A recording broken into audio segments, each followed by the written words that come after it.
আজ মা বাপ গাফেল হয়ে গেছে, গাফেল গাফেল। আপন ছেলে, মা বাপ বাইচা থাকতে আপন ঘরে ছেলেটা একদিনও ফজরের নামাজ পড়ে না, মা বাবার কলিজায় কোনো ব্যথা নেই। কেমনে মাইনা নেই? কিভাবে সম্ভব?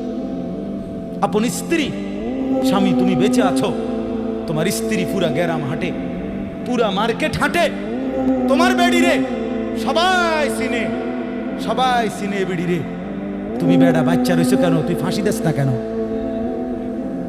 তুই মরস না কেন বেটা? কেন তুমি মারো না?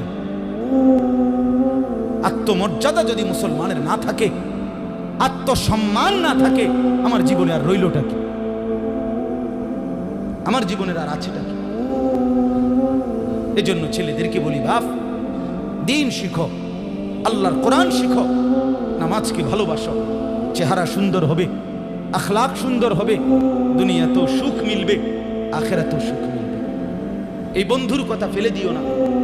আমি সব সময় বলি যে তোমার ছবি দেখায়, নাচ দেখায়, উলঙ্গ দৃশ্য দেখায়, জিনা ব্যভিচারের রাস্তায় নিয়ে যায়, মদের বোতল তুলে দেয়, ফেন্সিডিলের বোতল তুলে দেয়, ইয়াবার ট্যাবলেট তুলে দেয়, আল্লাহর কসম এটা বন্ধু না, বন্ধু না, এটা শয়তান, ইবলিস, শয়তান, এটা শয়তান, এই হারামি শয়তান।